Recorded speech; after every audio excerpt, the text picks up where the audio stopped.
Bismillahirrahmanirrahim. Alhamdulillahi Rabbil Alamin. Wassalatu wassalamu ala asyrafil anbiya'i wal mursalin. Nabiyina Muhammadin wa ala alihi wa sahbihi ajma'in. Assalamualaikum warahmatullahi wabarakatuh.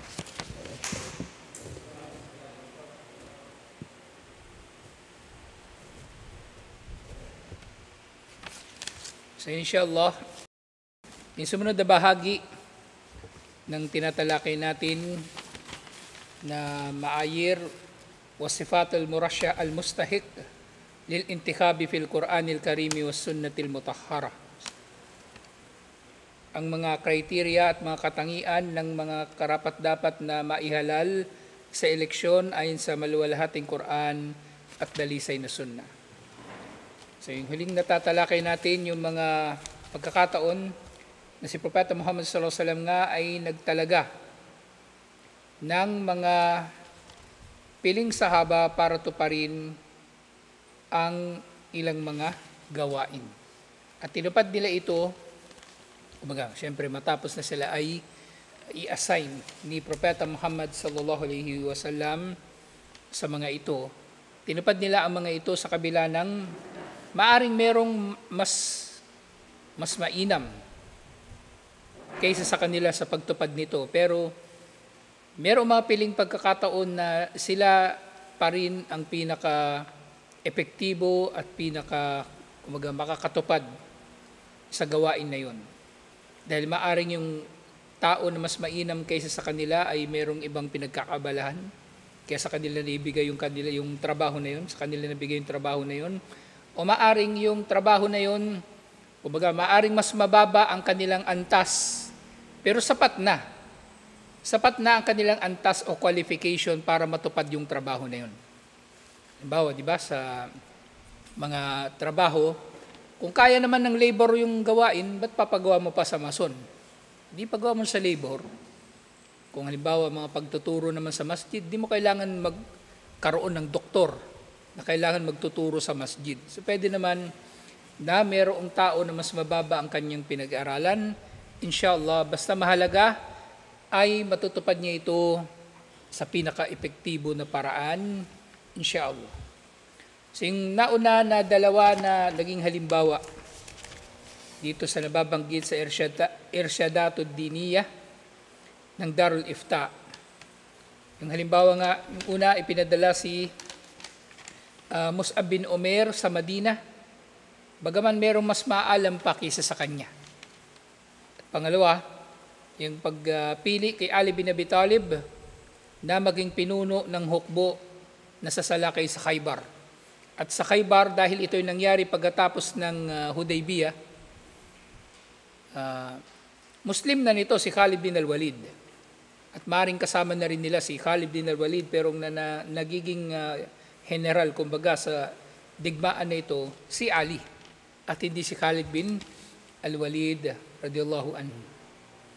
Ngayon ang pangatlong halimbawa, ikhtiyaro Bilal bin Rabah, muaddinan badalan min sahibir ru'yah. Si Bilal bin Rabah ang pinili na maging muaddin ng mga Muslim, na siya nga rin yung nag-aadan doon sa Fathu Makkah, doon sa Makkah, at syempre doon sa Madina. At siya ang pinili na mag-aadan sa halip na yung sahaba na nakita niya sa panaginip kung paanong ginagawa ang adan. Kasi ganito siya naiulat na mayroong sahaba na nakita niya rin sa panaginip kung paano yung adan, at sinabi ni Propeta Muhammad sallallahu alaihi wasallam na totoo o tama ang kanyang napanaginipan. Ganito tayo magtatawag ng mga nagsasala, hindi sa pamagitan ng kampana na ginagawa ng mga Kristiyano, hindi sa pamagitan ng tambuli o trompeta na ginagawa ng mga Hudyo, ganito, sa pamagitan ng adan. Kasi nga sinabi, li nadawati sauti Bilal min sahibi ar-ru'ya. Na yung unang qualification ni Bilal, bakit siya yung pinili na mag-aadan sa halip yung nanaginip na ganito yung adan, yung tamang adan o tamang pagtawag sa mga tao patungo sa sala. Sa halip na yung tao na yun ang pinili, Si Bilal dahil sa kanyang, o kumbaga, mas pinili si Bilal dahil sa kanyang mas malakas na boses, alhamdulillah. Mas pinili si Bilal dahil sa kanyang mas malakas na boses o mas mainam na boses. So ito yung, kumbaga, mula rito makukuha natin yung maaring magiging dalil. Kasi di ba nabanggit natin nung nakaraan, merong mga tao nagiging by default sila ang nagiging pinuno. Kasi porke sila yung founder, sila yung ganito, ganyan. Pero yun nga, hindi porke ikaw yung founder ng anumang samahan o Muslim community, ikaw na ang magiging pinuno. Kumbaga, titingnan pa rin ng tao ang kanyang kakayanan. Karapat-dapat ba siyang mamuno?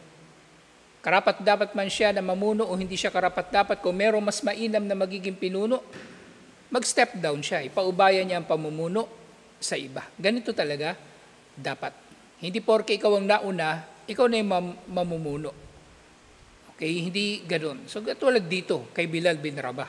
Hindi porke merong nauna na sahaba na nakabatid kung anong adan, siya na yung nag-aadan. Hindi, si Bilal pa rin kasi siya yung mas qualified, kumbaga sa pagkakataon na ito. Siya yung mas qualified sa pagkakataon na ito. At maaari rin ng mangyayari na mauunawaan natin na ito, maaaring merong may mas malakas ang boses kaysa kay Bilal.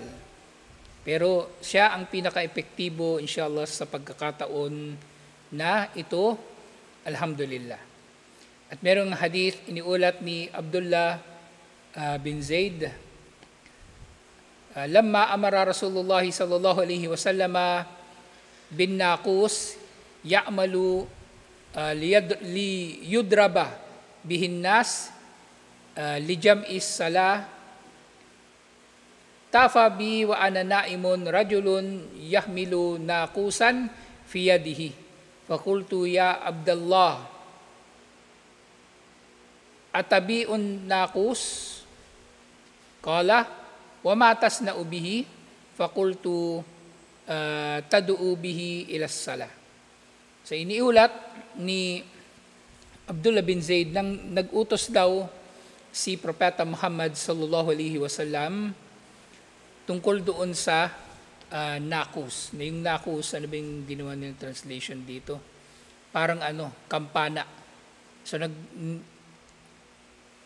nagpatawag daw o nagpakuha si Propeta Muhammad sallallahu alaihi wasallam ng kampana upang makita ng mga tao o malaman ng mga tao na oras na ng sala. Na oras na ng sala. At dumating nga yung isang lalaki na meron siyang daladalang kampana. Kaya tinanong siya ni Propeta Muhammad sallallahu alaihi wasallam, "O Abdullah," tawag sa kanya ni Propeta Muhammad sallallahu alaihi wasallam, Abdullah. Pero maaring hindi niya ito talaga pangalan. Kumbaga tinawag lang siyang Abdullah. Atabiu an-naqus, ibebenta mo ba ang kampana na yan o yung bell na yan? Qala wa matas na ubihi, anong gagawin mo dito? Sabi nung lalaki. Fakultu tad'u bihi ila salah. At yun nga na ang sinabi niya ni ni Zaid. Hindi, si Zaid pala yung nagsabi, hindi si Propeta Muhammad sallallahu alaihi wasallam. Kung bebenta ba yung bell. At sabi nung lalaki, anong gagawin mo rito? So sabi ni Abdullah bin Zaid, gagamitin yan upang tawagin ng mga tao sa sala. Qala afala adulluka ala ma huwa khairun min dalik. So sinabi daw nito nung magbebenta nung bell, meron daw siyang nalalaman na mas mainam pa rito. Fakultu lahu bala, sabi ni Abdul bin Zaid, sige, ano yun? Faqala taqulu Allahu Akbar, yun na nga yung buong adan. Yung buong adan, na katulad ng adan na ginagamit natin, alhamdulillah. At kasama na rin dito, yung ikama. Kaya kinabukasan, falamma asbahtu, ataitu Rasulullah sallallahu alaihi wasallam fa-akhbartuhu bima ra'aytu. Kumbaga napanaginipan niya na nag-utos daw si Propeta Muhammad sallallahu alaihi wasallam na kumbaga magpakuha ng bell. at merong napadaan na tao na may dalangang bell at bibilhin niya yung bell na yon, yung kampana na yon. Pero sabi nung tao na yon, may mas mainam kaysa sa kampana. Yun na nga yung adan at yung ikama itinuro na rin sa kanya. So nakakita ng ganito sa panaginip si Abdullah bin Zaid. Kasi nga kinaumagahan, binanggit niya kay Propeta Muhammad sallallahu alaihi wasallam ang tungkol dito sa kanyang panaginip. Fa-akhbartuhu bima ra'aytu. Faqala innaha la ru'ya haqqun insyaallah. So sabi ni Propeta Muhammad sallallahu alaihi wasallam, ang napanaginipan mo ay totoong panaginip. Faqum ma'a Bilal fa'alki alayhi ma ra'aita. Kaya pumunta kay Bilal at ituro mo sa kanya ang nakita mo. Fal yu'adhin bihi. At si Bilal na ang magtatawag nito. So si Abdullah bin Zaid ang nakita nito sa panaginip, pero si Bilal ang ultimately nagtawag ng adan nito. Fa innahu anda sautan minka. Dahil si Bilal mas malakas ang kanyang boses o mas malinaw ang kanyang boses kaysa sa iyo. Faqumtu ma'a Bilal faja'altu ulkihi alihi wa yu'adhin bihi. So nga tumayo siya, oras na ng adan yun. Tumayo siya kasama si Bilal.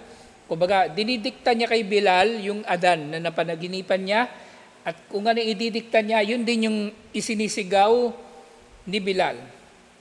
Qala, fasami'a dhalika Omar bin Khattab wa huwa fi baytihi fakharaja yajurru ridaahu. Narinig ni Omar yung adan na yon habang siya ay nandoon sa masjid. At nagmamadali si Omar lumabas ng masjid, hila-hila pa niya yung kanyang balabal. Hindi pa niya nasusuot ng maayos. Lumabas na siya ng kanyang bahay at nagsabi, "Walladhi ba'athaka bil haqqi ya Rasulullah, laqad ra'aytu mithla ma ra'a." Ito yung nabanggit ko nung nakaraan, nung tinatalakay natin yung talambuhay ni Omar bin Khattab radiyallahu anhu. Napanaginipan niya rin ito siya mismo, si Omar. Pareho sila nung napanaginipan ni Abdullah bin Zaid. Na yung napanaginipan niyang adan, yun na yung narinig niya kay Bilal, kaya bigla siyang napatakbo patungo kay Propeta Muhammad sallallahu alaihi wasallam at sabi niya, sumpa sa siyang nagsugo sa iyo, dala ang katotohanan o sugo ni Allah. Nakita ko rin sa panaginip.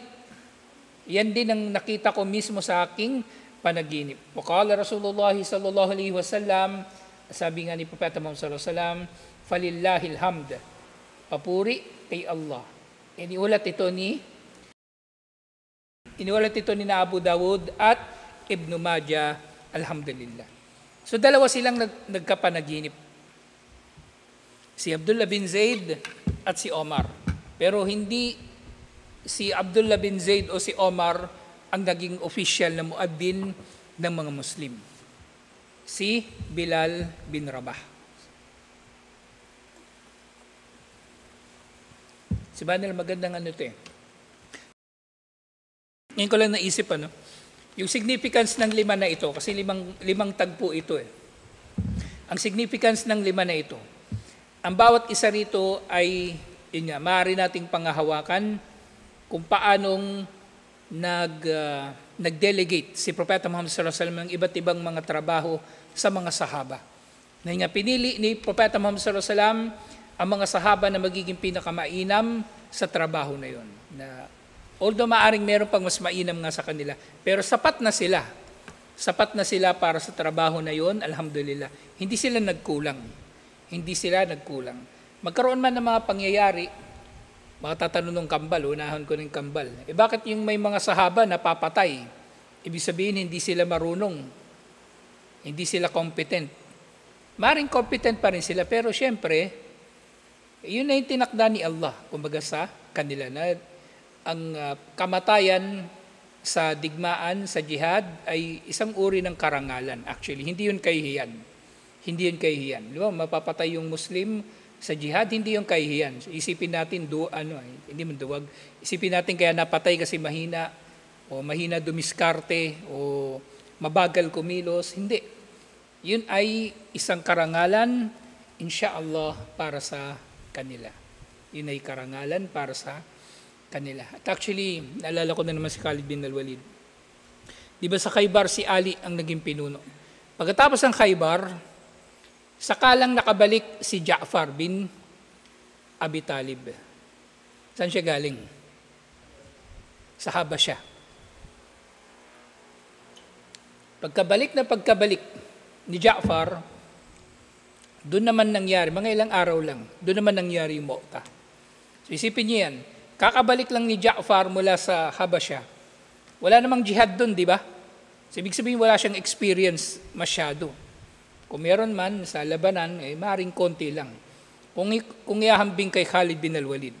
Pero despite that, nanguna pa rin si wala nga sa listahan, wala sa kumbaga hierarchy ng magiging mga pinuno si Khalid bin al-Walid. Wala.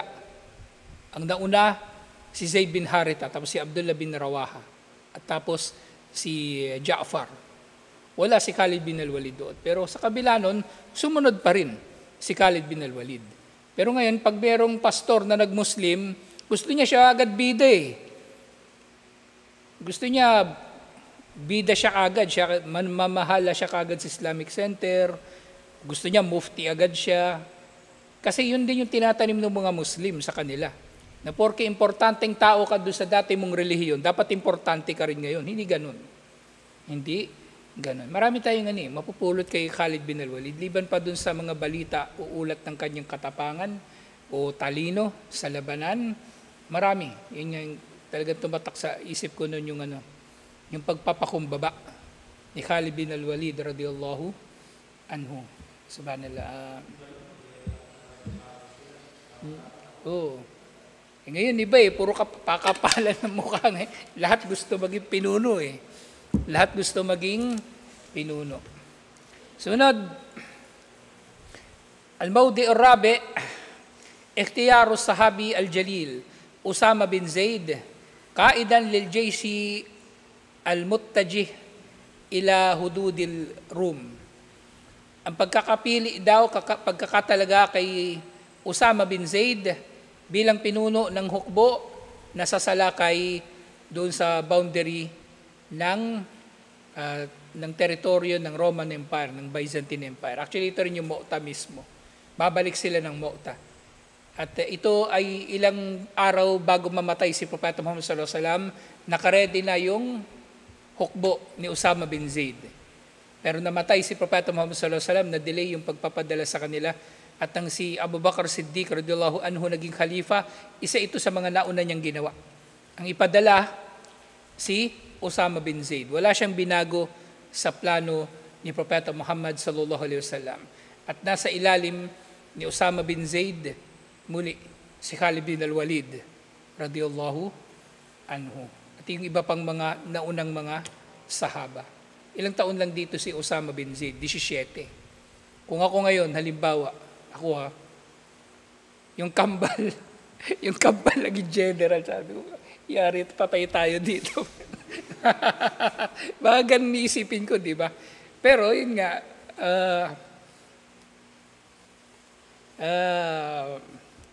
pero hindi naman natin siguro mahambing yung kambal kay Usama bin Zaid kasi marunong naman siguro to kahit papano.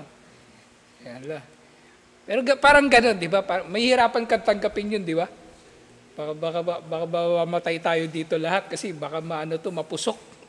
Baka bara-bara to, ganun yung isipin ng tao.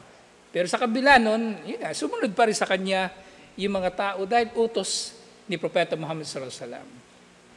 Kasi nga, iniulat ni Ibn Sa'ad sa kanyang tabakat, amara Rasulullah sallallahu alaihi wasallam Usama bin Zaid wa amarahu an yugira ala anba min sahilil bahar.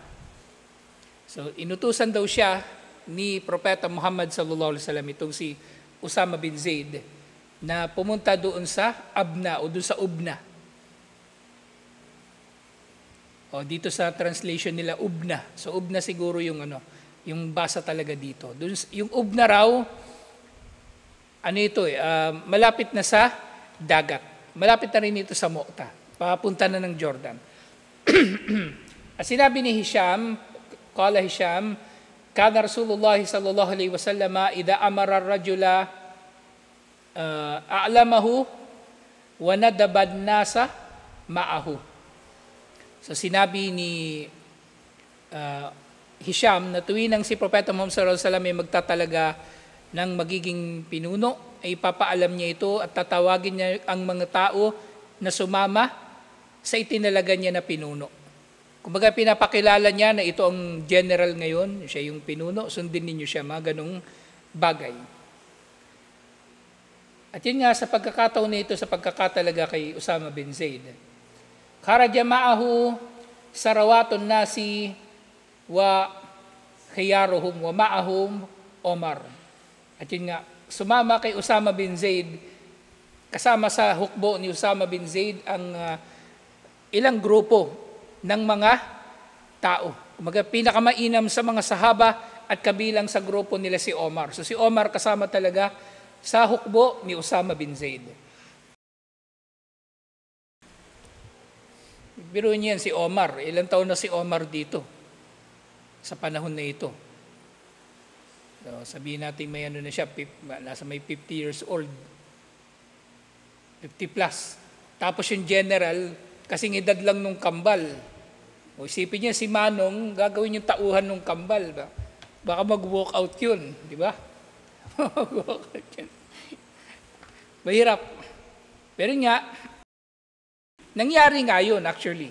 Fataanan nasu fi ta'miri Usama. Merong mga tao na bad trip sa pagkakatalaga kay Usama bilang pinuno. Hindi naman sila na bad trip kay Propeta Muhammad sallallahu alaihi wasallam. Kumbaga, inisip nila, bakit si Usama pa? Wala bang iba? Kumbaga, yung iniisip nila. Siyempre, sahaba, yung palagi ko sinasabi, kapag binag-aaralan natin yung kasaysayan ng mga sahaba, alalahanin natin, katulad lang din natin sila. Meron silang damdamin, meron silang mga opinion, at meron sa kanila nagkakasala talaga. Tinatama sila ni Propeta Muhammad sallallahu alaihi wasallam. Qala faqataba Rasulullah sallallahu alaihi wasallam. Dahil dito nagkhutbah o nagsalita si Propeta Muhammad sallallahu alaihi wasallam. Sabi niya, "Inna nasan ta'anu fi ta'miri Usamata kama ta'anu fi ta'miri Abah." Tunay na mayroong mga tao na naiinis o nayayamot na ginawa kong pinuno si Usama katulad lamang din kung paano kong ginawang pinuno ang kanyang ama, si Zaid bin Haritha. Actually, si Zaid bin Haritha, yung tatay ni Usama, di ba? Ampon siya dati ni Propeta Muhammad sallallahu alaihi wasallam. Pero nung pinagbawal na yung pag-aampon, para mapagtibay na bawal talaga yung pag-aampon at ang inampon mong bata, hindi mo nagiging anak, inasawa ni Propeta Muhammad sallallahu alaihi wasallam yung dating asawa ni Usama bin Zaid. Kasi kung anak mo talaga yon, hindi mo pwedeng mapangasawa yung asawa niyang babae. Maharam yun mahram. Maharam ng babae yung father-in-law niya, yung biyenan niya. Pero ganun siya pinatunayan ni Propeta Muhammad sallallahu alaihi wasallam. Minasama ng mga tao yun. At syempre, nung ito na nga sa Mu'ta, minasama rin ng mga tao. Wa innahu al-khaliqu lil imarati wa in kana la ahabban nasi ilayya min ba'di abihi. So sabi ni Propeta Muhammad sallallahu alaihi wasallam, wala siyang ibang sinabi. Si Usama ay karapat-dapat sa pamumuno. Kahit pa siya ay kumbaga sunod na pinakakamahal-mahal sa akin pagkatapos ng kanyang ama. Na yun nga sabi niya, kumbaga minamahal niya si Usama, pero hindi yun ang dahilan kung bakit niya ginawang pinuno si Usama. Ginawa niyang pinuno si Usama dahil deserving si Usama na maging pinuno. Alhamdulillah. Wa inni la arju an yakuna min salihikum fastawsu bihi khaira. At ako ay naghahangad na siya ay ako'y naghahangad na makakasama sa kanya ang mabubuti sa inyo at maging mabuti kayo sa pakikitungo sa kanya. Gusto ko na maging mabuti kayo sa pakikitungo sa kanya. Alhamdulillah. So dito ultimately, pinutol ni Propeta Muhammad sallallahu alaihi wasallam yung anumang agam-agam.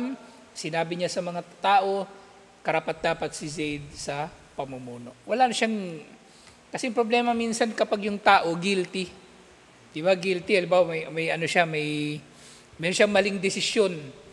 Kung ano nang sasabihin yun para pangatwiranan yung mali niyang desisyon. Para pangatwiranan yung mali ng desisyon. Pero si Propeta Muhammad sallallahu alaihi wasallam nanindigan. Simple lang yan. Kilala niya ang husay ni Usama bin Zaid. Kilala niya ang husay ni Usama bin Zaid. Alhamdulillah. At panghuli sa mga tagpo rito, at ito na yung huli natin pagtalakay kasi bukas, Biyernes. So babalik tayo sa Kitabul Jihad at matatalakay na naman natin muli yung mahalagang kabanata doon. Nandun na tayo sa mga dhimmi. Ano ang magiging trato ng mga Muslim sa mga hindi Muslim na nasa ilalim ng estado ng mga Muslim. So ano magiging trato sa kanila. At yun nga yung panghuli, panglima, ikhtiyarul imam lis-salah. Ang pagkakapili sa imam sa sala, yung sa pangkalahatang usapin. Natalakay na natin ang iba't ibang mga batas kung paano matutukoy ang imam sa sala, di ba? Ito yung mga karagdagan dito. Dahil nga, katulad na babanggit natin nung nakaraan, yung pag-iimam sa sala, ganun din. Kailangan pipiliin ng mga tao kung sino sa kanila yung epektibo, magiging pinaka-epektibo na mag-imam sa sala. Nang pangunahin nga dito, ya ummul qauma akra'uhum li kitabillah. Ang mag-iimam sa mga tao ang pinaka nakakaalam sa aklat ni Allah. Fa in kanu fil qiraati sawaun, kung sila'y pantay-pantay sa nalalaman nila sa aklat ni Allah. Tinutukoy dito na akra, yung nalalaman niya sa nakabisado niya sa Quran, mahusay na pagbasa ng Quran, yung tajwid, at syempre, pati sa ahkam ng salah. Kasi maaring merong hafid, di ba? Hindi naman niya alam yung ahkam ng salah. Maaring mas magiging karapat-dapat pa rin mag-imam yung marunong sa ahkamos salah na hindi naman niya kabisado yung buong Quran. So, ganun din. Babalik ang tao sa pagbabalanse kung paano matutukoy kung sino magiging pinaka-epektibo na magiging imam sa sala. At syempre tinutukoy dito na magpipilian kayo kung sino mag-iimam kung wala talaga nakatalagang imam. Nagbigla lang kayo nagkita-kita. So doon kayo magpipilian kung sino magiging imam. Pero kung sa masjid ay meron ng imamur ratib, di ba natalakay na natin ito, imamur ratib, official na imam. So siya talagang pinakakarapat dapat na mag-imam. Kahit meron pang bisita na hafid ng Quran, yung imam hindi hafid, yung imam pa rin ang karapat dapat mag-imam. Kahit nga sa bahay, di ba? Meron kang bisita na hafid ng Quran, ikaw bilang may-ari ng bahay, ikaw ang mas dapat na magiging imam. Ikaw ang mas karapat dapat na magiging imam. So ito yung pamantayan, hindi yung palakasan lang ng loob sa pagiging imam.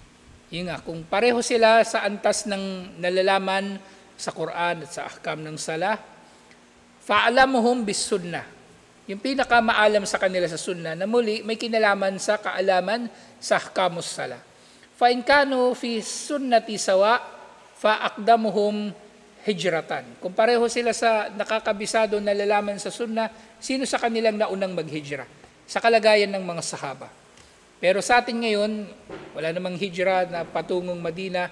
Fa in kanu fil hijrati sawa, kung pareho sila pa rin sa hijra, fa aqdamuhum salaman. O fi riwayatin sinnan. Kung pare-pareho sila sa lahat ng bagay, kung sino sa kanilang naunang nagmuslim o sino yung pinakabatanda sa kanila, yun ang magiging imam. Wala yaumman ar-rajula fi sultanihi. At walang sino mang tao ang maaring mag-iimam sa sino mang tao na kumbaga nasa kanyang pamumuno. Tingnan natin paano nila translate itong fi sultanihi. Okay. So, yung hindi dapat mamuno sa sala ang sino mang tao na nasa ibabaw niya sa otoridad. Okay? So, kung halimbawa, nariyan ang khalifa, so yung khalifa ang mag-iimam. Ang khalifa ang mag-iimam. Liban na lang kung yung khalifa may tinagalaga din siya na magiging imam ng masjid. Na yun nga, yung authority kasama dito, yung sultanihi, kasama dito, wala yak'ad fi baytihi ala takrimatihi illa biidnihi. At walang sino man nga ang maaring tatambay sa bahay ni numan, liban na lamang sa pahintulot ng may-ari ng bahay. So yung dalawa na ito, hindi siya, kumbaga, yung una, mas karapat dapat na magiging imam yung pinuno. Kumbaga yun yung sinasabi dito ha. Pero kung yung pinuno, magtatalaga siya ng imam, yung imam ang magiging imamur ratib talaga. At siya na yung magkakaroon ng otoridad pagdating sa sala. At kung kung yung isa yung dulo, wala namang kinalaman sa sala o sa pag-iimam, pero wag daw mauupo o kumbaga tatambay sa bahay ni numan ang sino mang bisita, liban na lang sa pahintulot ng may-ari ng bahay. Pero sa ibang hadith, yung nabanggit ko kanina, pagdating sa sala, ang may-ari ng bahay ang pinakakarapat dapat na mag-imam, liban na lang kung pahintulutan niyang iba na mag-imam. Alhamdulillah. So itong mga bagay na ito, alhamdulillah, panghuli, hadi khamsatu mawadi akhtara fiha Rasulullah sallallahu alaihi wasallam ba'da sahabati duna gairihim. Ito yung 5 mga pagkakataon na pinili ni Propeta Muhammad sallallahu alaihi wasallam ang ilang mga sahaba at hindi ang iba. Ma'awujudi man huwa afdalum mimman tamma ikhtiyaruhum. Sa kabila ng meron pang ibang maaring mas mainam sa kanila, pinili pa rin sila ni Propeta Muhammad sallallahu alaihi wasallam. Wa ma dhalika illa likawnil mukhtarin aslah wa aqfa lil umuri wal a'mali wal mas'uliyat allati usnidat ilayhim. Na bagaman merong mas mainam sa kanila, ibinigay sa kanila yung trabaho kasi sila yung magiging pinaka-epektibo o deserving o ano bang ginamit yung translation dito? Suitable, nababagay sa trabaho na yun. Kaya binigay sa kanila ni Propeta Muhammad sallallahu alaihi wasallam ang pananagutan na yun. Kadhalikal halu fi tarshihi wa ikhtiyari syakhs al-murashyah lil intikhabat ayyan kana al-mansab. So ganito rin sa ating paghahalal sa sino mang mga kakandidato, anuman ang posisyon na kanilang tinatakbuhan, innama yatummu ikhtiyarahu idha kana huwal aslahu wal aqfa. Marapat siyang ihalal kung siyang magiging pinaka nababagay o pinaka epektibo sa trabaho na yon. At this time nga, since may mga kuffar na kumakandidato, di ba? Maaring kuffar din yung epektibo sa trabaho na yon. Yung nabanggit natin nung nakaraan, di ba? Yung apo ni Duterte, si Omar, tatakbong congressman. Pero titingnan natin sa paghahambing nila at nung kalaban niya, nakalimutan ko yung pangalan ng kalaban niya. Mas maraming experience at mas mataas ang pinag-aralan ng kalaban niya. So maaaring mangyayari, wala nang saysay, sa usapin na ito, hindi yung pagiging Muslim niya yung magiging priority natin na magiging dahilan na iboboto natin siya. Kung halimbawa, boboto man tayo sa lugar niya. Kung magiging mas mabuti yung Muslim sa hindi Muslim, di boto natin yung Muslim. Pero kung magiging mas mabuti yung hindi Muslim sa trabaho na yun, di boto natin yung hindi Muslim. So ganito sa usapin na ito, alhamdulillah. Di nga, litahmilu mahamul mas'uliyah al-mulkatu ala atikihim. Na pipiliin natin yung pinakamainam na makakapagbuhat, ng pananagutan sa kanilang mga balikat. Lil qiyami bi masalihil mujtama' wa siyasati syu'uni al-umma. Upang itaguyod nila ang kabutihang pangkalahatan ng lipunan at sa pagtataguyod ng mga batas o mga gawain, mga panuntunan ng bansa. Alhamdulillah. So ito yung wakas ng Irshadat Diniya ng Darul Ifta, alhamdulillah, tungkol sa eleksyon. So, i-resume na natin yung ating mga subject na iba. Inshallah, Assalamualaikum warahmatullahi wabarakatuh.